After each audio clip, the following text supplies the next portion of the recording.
Hi friends, welcome back to my channel. ഞാൻ അലീന.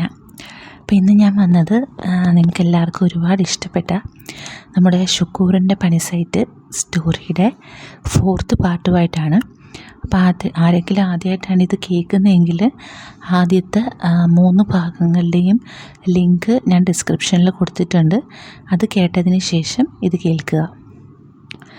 പതിയെ മയങ്ങിപ്പോയ സഫിയ സാറിൻ്റെ വിളി കേട്ടാണ് ഉണർന്നത്.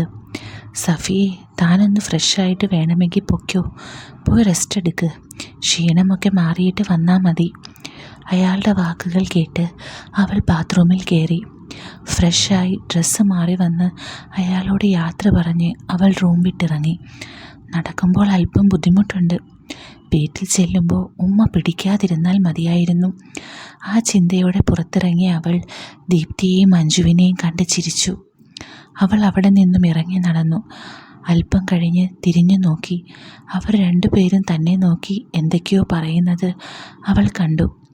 ഇവിടെ നടന്നതിനെക്കുറിച്ചായിരിക്കും അവർ പറയുന്നത് എന്നവൾ ഊഹിച്ചു. ആസിഫ് സന്ധ്യയെ കാണുന്നതിനായി ഷോപ്പിലെത്തി. അധികം തിരക്കില്ലാത്ത സമയം. അവൻ ചെല്ലുമ്പോൾ അവൾ പിന്തിരിഞ്ഞു നിന്ന് ഷെൽഫിൽ നിന്നും എന്തോ എടുക്കുകയായിരുന്നു. അവനെ കണ്ടതും പെട്ടെന്ന് അവളുടെ മുഖത്ത് വല്ലാത്തൊരു ഭാവം വന്നു. എന്താ സാറേ, ഇന്ന് ഏത് പെണ്ണിന് വസ്ത്രം വാങ്ങാൻ വന്നതാ? അവൾ ഒരു കുസൃതിയോടെ ചോദിച്ചു. നിനക്ക് 2 വാങ്ങിത്തരാമെന്ന് വിചാരിച്ചു. അയ്യോ, എനിക്ക് വേണ്ടെന്ന് അന്ന് പറഞ്ഞിരുന്നല്ലോ. നമ്മൾ പാവങ്ങൾ, ഉള്ളത് കൊണ്ടൊക്കെ അഡ്ജസ്റ്റ് ചെയ്തോളാം. അത് പഴയതല്ലേ സന്ധ്യയെ, ഞാൻ പുതിയത് വാങ്ങിത്തരാം. എന്നിട്ട് വേണം സാറിനത് ഇട്ട് കാണണമെന്ന് പറയാൻ അല്ലേ? ഇട്ട് കാണിച്ചു തന്നാലും കുഴപ്പമില്ല. അയ്യടാ, എന്താ ഒരു പൂതി, ഇന്ന് ആരെയും കിട്ടിയില്ലേ? പിന്നെ കിട്ടിയല്ലോ, പക്ഷേ അവരൊന്നും നിന്നെപ്പോലെ അല്ലല്ലോ. ഒലിപ്പീര്. അതെ സന്ധ്യയെ, തന്നെ ഒന്ന് ഒറ്റയ്ക്ക് കാണാൻ എന്താ മാർഗം? നടക്കില്ല മോനെ, എനിക്ക് ഞായറാഴ്ച മാത്രമേ ലീവുള്ളൂ. അന്നാണെങ്കിൽ ചേച്ചിയും അമ്മയും വീട്ടിലുണ്ടാകും. അതുകൊണ്ട് അത് നടക്കില്ല. ഇങ്ങനെ അറുത്തുമുറിച്ച് പറയല്ലേ മോളെ. ഒന്നുമില്ലെങ്കിലും നിങ്ങളുടെ വീട് പണിത് തരുന്ന ആളല്ലേ ചോദിക്കുന്നേ. നമുക്ക് ശ്രമിക്കാം ചേട്ടാ, ചേട്ടനിപ്പോൾ പോ. ആസിഫ് ചിരിച്ചുകൊണ്ട് അവിടെ നിന്നും ഇറങ്ങി. ഇന്നിനി ഉടനെ സൈറ്റിൽ പോകുന്നില്ലെന്ന് തീരുമാനിച്ച് വീട്ടിലേക്ക് വിട്ടു. വീട്ടിലെത്തി അവൻ കിച്ചണിൽ നോക്കിയപ്പോൾ ഉമ്മ പുറംതിരിഞ്ഞു നിന്ന് പച്ചക്കറി അരിയുന്നു. ഒരു കുസൃതി കാണിക്കാൻ എന്നോണം ഒച്ചയുണ്ടാക്കാതെ അവൻ പിന്നിൽ നിന്നും ഫസീനയെ കെട്ടിപ്പിടിച്ചു. അയ്യോ, പേടിപ്പിച്ചു കളഞ്ഞല്ലോ ചെറുക്ക. ആരാന്നാ വിചാരിച്ചേ? വാപ്പ ആണെന്നോ? പിന്നെ വാപ്പ. അങ്ങേരിങ്ങനെ എന്നെ കെട്ടിപ്പിടിച്ചിട്ട് കാലങ്ങളായി. ഇപ്പോൾ എന്തോർത്തു നിൽക്കുകയായിരുന്നു? ഞാൻ വന്നത് അറിഞ്ഞതേയില്ലല്ലോ. ഞാൻ ആരെ ഓർക്കാൻ, എന്തോർക്കാൻ? ഉമ്മ ഏതോ വലിയ ആലോചനയിൽ മുഴുകി നിൽപ്പായിരുന്നല്ലോ. കള്ളന്മാർ കയറിയാൽ പോലും അറിയില്ലല്ലോ. ഞാൻ കുളിക്കാൻ പോകാൻ തുടങ്ങിയായിരുന്നു.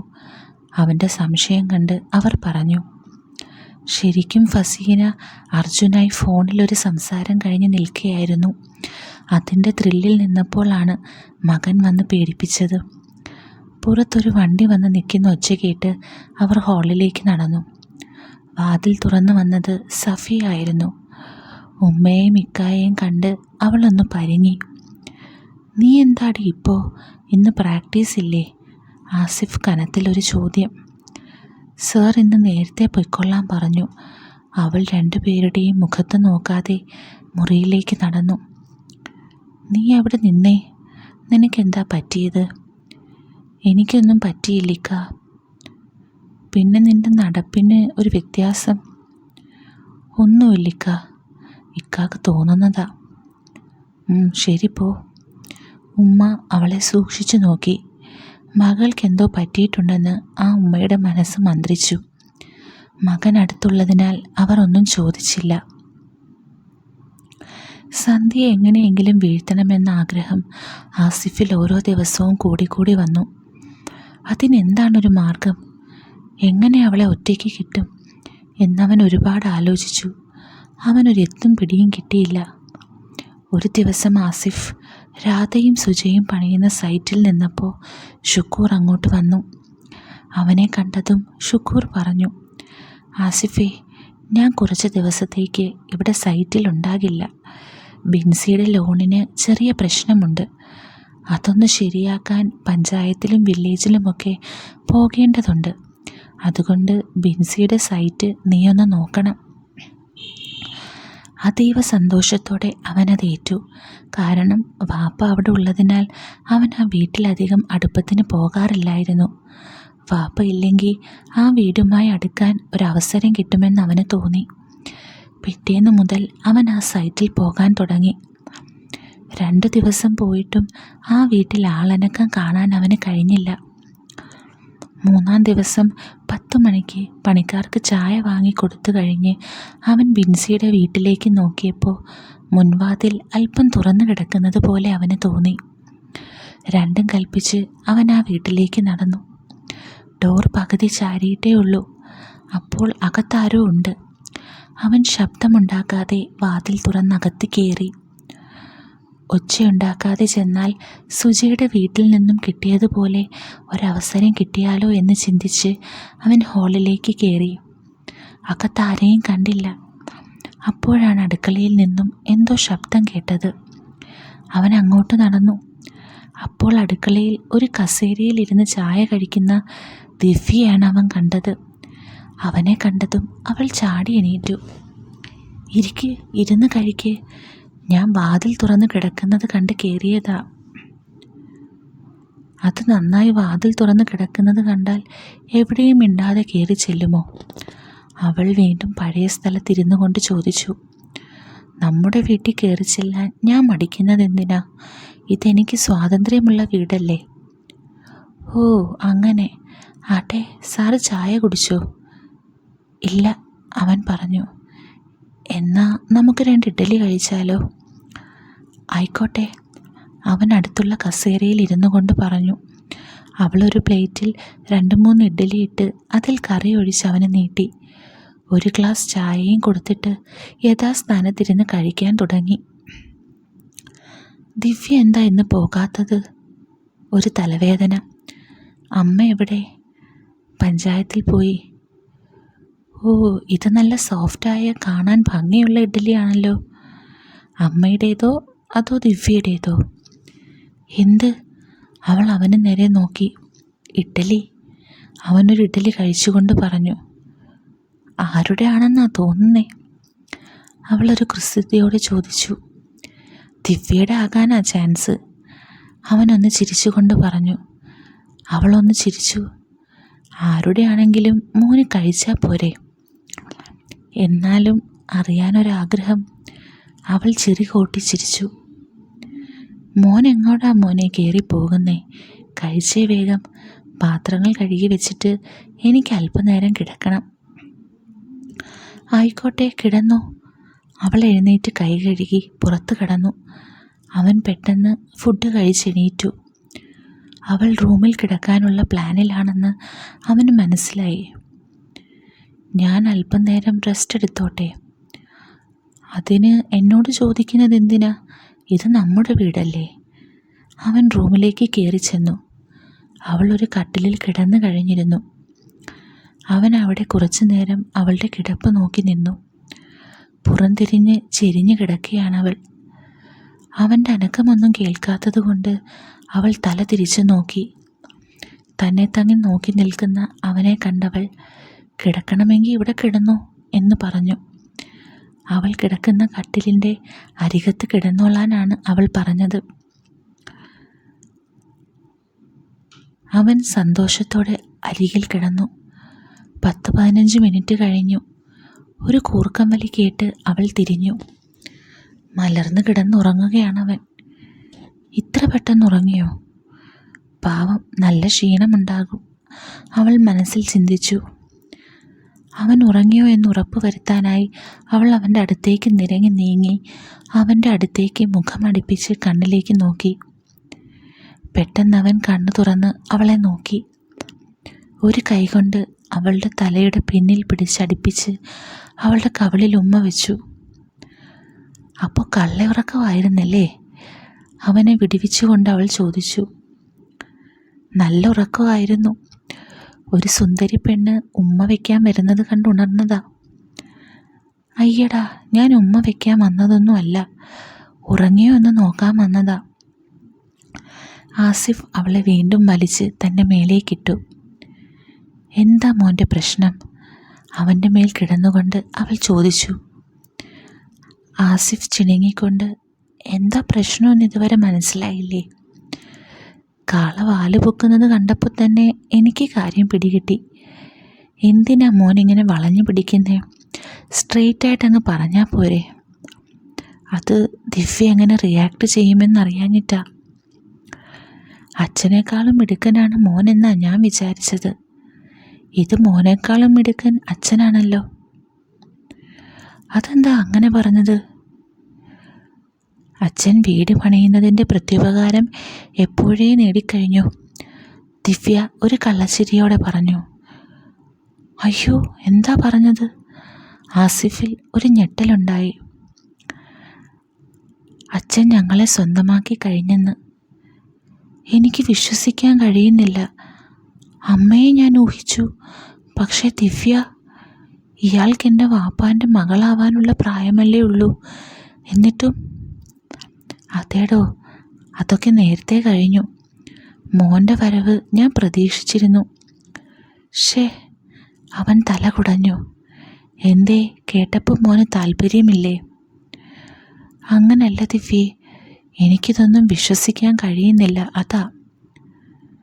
വേറൊരു കാര്യം ചോദിച്ചോട്ടെ, താൻ എൻ്റെ അനിയത്തിയുടെ അടുത്ത് ചുറ്റിപ്പറ്റി നടക്കുന്നത് എന്തിനാ? അച്ഛനും ഞാൻ, മോനിക്കവളും, അത് വല്ലതുമാണോ ഉദ്ദേശം? അവളെ വാപ്പ നോട്ടമിട്ടില്ലല്ലേ? ഭാഗ്യം. അതിനുള്ള അവസരം കിട്ടിയില്ല. എന്നാലേ ആ ഭാഗ്യം എനിക്ക് വേണം. അവളെ കെട്ടിപ്പിടിച്ചുകൊണ്ട് അവൻ പറഞ്ഞു. വേണോ നിനക്ക്? പാവമാണ് അവൾ. ഞാൻ പറഞ്ഞു നോക്കാം അവൾക്ക് ആഗ്രഹമുണ്ടോ എന്ന്. അതൊന്നും സാരമില്ല, അവസരം ഒപ്പിച്ചു തന്നാൽ മതി, ബാക്കി ഞാൻ ഏറ്റു. എന്നാ ഇപ്പം നമുക്ക് നോക്കിയാലോ? നോക്കിക്കോ, ദിവ്യ കൊഞ്ചിക്കൊണ്ട് പറഞ്ഞു. അവൻ അവളെ കെട്ടിപ്പിടിച്ചുകൊണ്ട് കട്ടിലിലേക്ക് മറിഞ്ഞു. അപ്പോൾ മറ്റൊരിടത്ത് ഷുക്കൂറിൻ്റെ കാറിൽ പഞ്ചായത്തിലേക്ക് പോയിക്കൊണ്ടിരിക്കുകയായിരുന്നു ബിൻസി. ഫ്രണ്ട് സീറ്റിൽ അവൻ അടുത്തായിട്ടാണ് അവളിരിക്കുന്നത്. ഷുക്കൂറിൻ്റെ ഒരു കൈ ബിൻസിയുടെ ചുമലിലാണ്.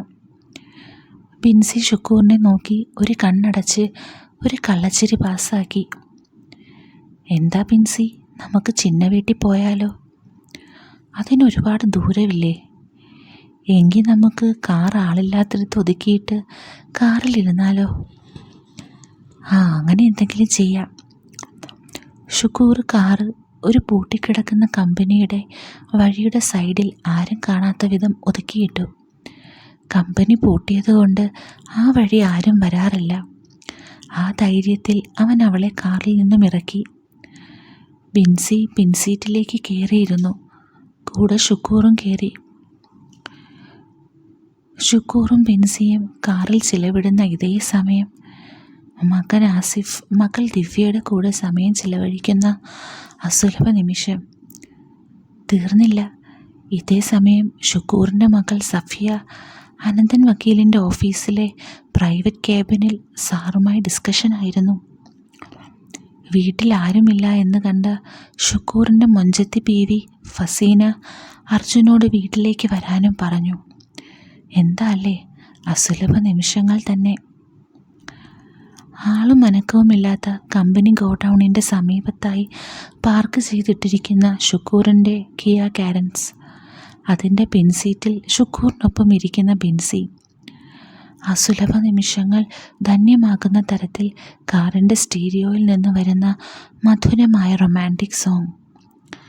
ബിൻസി ഷുക്കൂറിൻ്റെ കാതിൽ എന്തോ ഒന്ന് മന്ത്രിച്ചപ്പോൾ പെട്ടെന്ന് ഷുക്കൂർ ഒന്ന് ഞെട്ടി.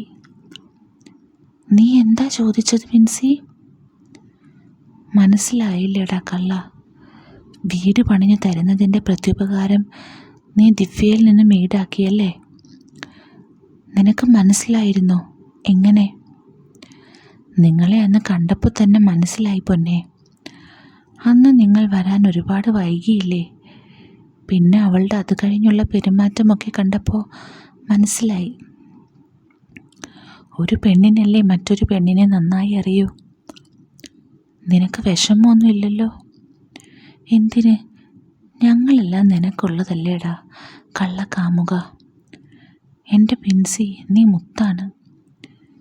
എൻ്റെ പിൻസി, നീയും നിൻ്റെ മോളും എന്ത് ചരക്കാടി. പിൻസി അത് കേട്ട് ഒരു ചിരി പാസ്സാക്കി. ഈ സമയം സഫിയ കേസ് ഡിസ്കഷൻ കഴിഞ്ഞ് തിരികെ വീട്ടിലെത്തിയിരുന്നു. ഭാഗ്യം അർജുൻ അതിനു മുമ്പേ സ്ഥലം കാലിയാക്കിയിരുന്നു.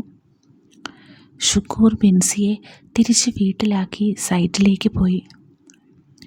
ബിൻസി റൂമിൽ കയറി ഡ്രസ്സ് മാറി വെളിയിൽ വന്നു. ദിവ്യ എവിടെ? മോളെ ദിവ്യേ, അവൾ വിളിച്ചു. ഉറങ്ങുകയാവുമെന്ന് കരുതി അവൾ ദിവ്യയുടെ മുറിവാതിലിൽ പോയി വിളിച്ചുകൊണ്ട് വാതിൽ തുറന്നു അകത്ത് കയറി. അകത്ത് കട്ടിലിൽ ഒരുമിച്ച് കിടന്നുറങ്ങുന്ന ആസിഫിനെയും ദിവ്യയുമാണ് അവൾ കണ്ടത്. എടി ദിവ്യേ, ബിൻസി അവളെ കുലുക്കി വിളിച്ചു.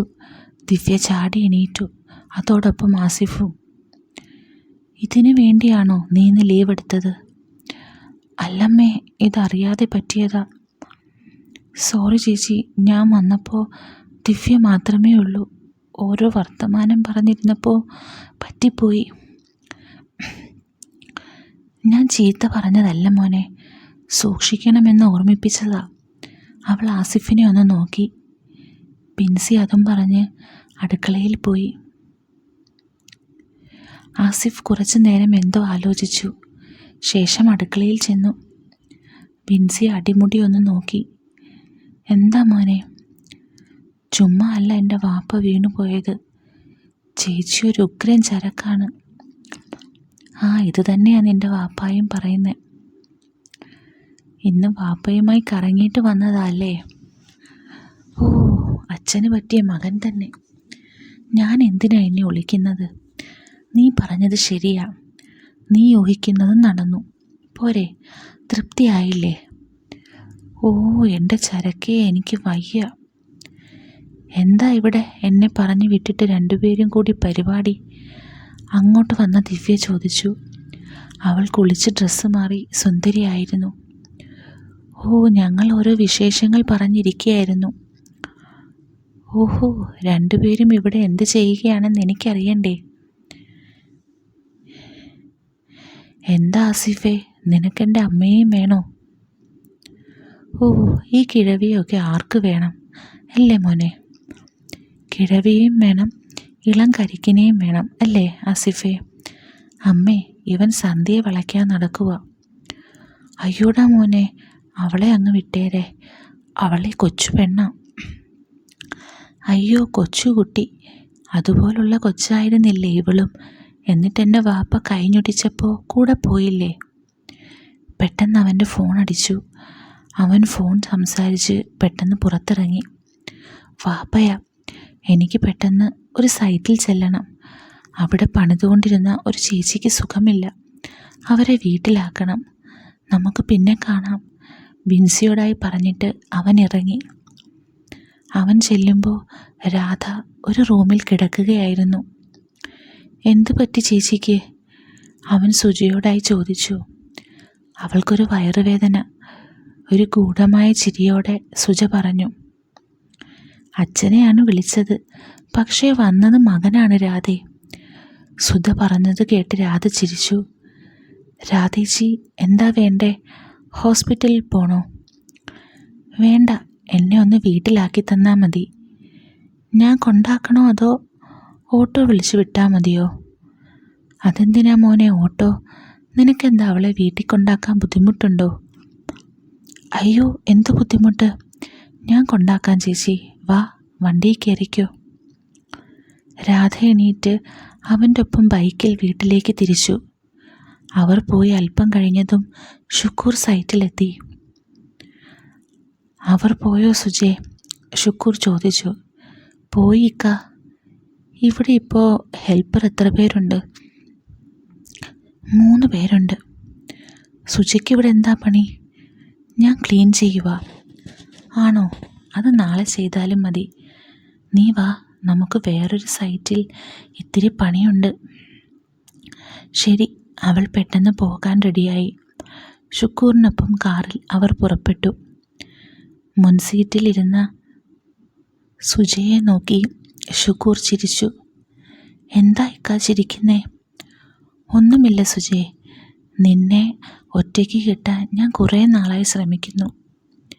ഇക്കാ ശ്രമിച്ചാൽ നടക്കാതിരിക്കുമോ? അതല്ലേ ഇപ്പോൾ നടത്തിയത്. അത് ശരി, അപ്പോൾ അവരെ ഒഴിവാക്കിയതാണല്ലേ? അവൾ ചിരിച്ചുകൊണ്ട് തലകുലുക്കി. അവൾക്ക് മനസ്സിലായി കഴിഞ്ഞിരുന്നു.